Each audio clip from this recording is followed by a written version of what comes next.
जय हिंद, वंदे मातरम। दोस्तों, अभी तक तो आप सभी को ये खबर मिल चुकी होगी कि राकेश झुनझुनवाला सर अब हमारे बीच नहीं रहे। 14 अगस्त को उनकी डेथ हो चुकी है। दरअसल उनको पिछले कुछ सालों से कई तरह के मेडिकल इश्यूज थे, लाइक किडनी प्रॉब्लम, और साथ ही साथ उनको बहुत पहले से डायबिटीज भी थी। जो लोग स्टॉक मार्केट में दिलचस्पी रखते हैं उनको तो जरूर पता होगा राकेश झुनझुनवाला सर के बारे में। इस वीडियो में हम आपको बताएंगे उनके लाइफ के कुछ लेसन्स के बारे में, जिससे हम आज भी कुछ ना कुछ सीख सकते हैं। खासकर हमारे यूथ को उनके बारे में जानना चाहिए और उनसे सीखना चाहिए किस तरह से आप स्टॉक मार्केट में भी करियर बना सकते हैं। राकेश झुनझुनवाला सर किसी बड़े अमीर घर से नहीं, बल्कि एक मिडिल क्लास फैमिली से हैं।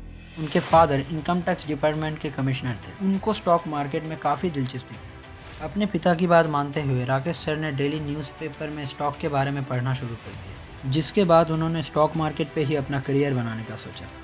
पर उनके पिताजी का कहना था पहले अपना डिग्री पूरा करें और फिर स्टॉक मार्केट में आए, क्योंकि अगर किसी वजह से स्टॉक मार्केट में कुछ ना भी हुआ तो सपोर्ट के तौर पर उनके पास एक डिग्री होगी। शुरुआती दिनों में स्टॉक मार्केट में इन्वेस्ट करने के लिए उनके पिता ने पैसे देने से इनकार कर दिया। फिर राकेश सर ने अपने भाई के क्लाइंट को कन्विंस करके उनसे पैसे लिए और उनको दुगना रिटर्न देने का वादा किया। बाद में उन्होंने उन पैसों से टाटा टी के शेयर खरीदे, जिनकी कीमत 3 महीनों में बढ़कर 3 गुना हो गई। और यहीं से राकेश सर का बिग बुल बनने का सफ़र शुरू हुआ। ऐसा नहीं है कि उनको कभी लॉस नहीं हुआ।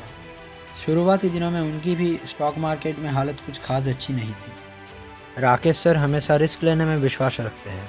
वो किसी भी कंपनी में इन्वेस्ट करने से पहले उस कंपनी के बारे में सभी इंफॉर्मेशन कलेक्ट करते थे और फिर उसमें इन्वेस्ट करते थे।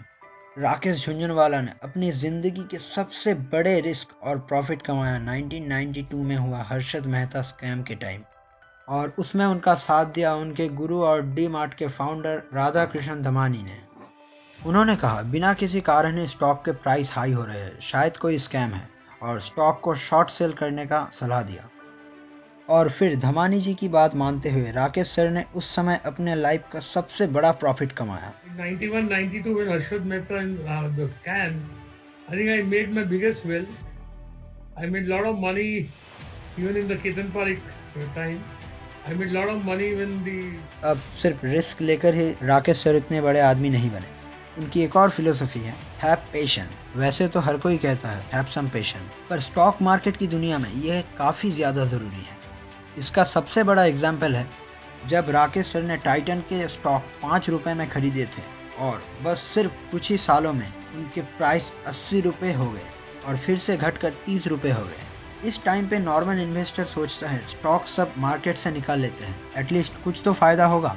पर राकेश झुनझुनवाला ने देखा ना ही कंपनी की अर्निंग कम हुई है और ना ही कंपनी लॉस में चल रही है। उनको यकीन था कि स्टॉक प्राइस फिर से बढ़ेगी, और ऐसा हुआ भी, क्योंकि किसी भी कंपनी के डिमांड एंड सप्लाई और उसके मार्केट वैल्यू पर ही शेयर्स की प्राइस होती है। और लास्ट में दोस्तों, राकेश झुनझुनवाला सर की एक और टिप्स जो है डोंट टेक एनी टिप्स।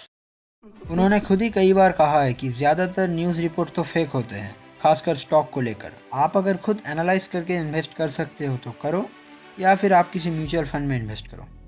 और अगर किसी को आप गुरु मानते हो तो देखो वो किस कंपनी में इन्वेस्ट कर रहे हैं और क्यों कर रहे हैं, और उसके बाद ही अपना पैसा उसमें डालो।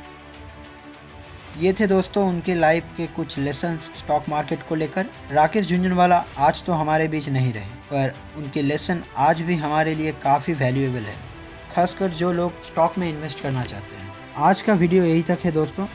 अगर आप इसी तरह के इन्फॉर्मेशन वीडियोस पसंद करते हो तो हमारे साथ जुड़े रहिए। जय हिंद।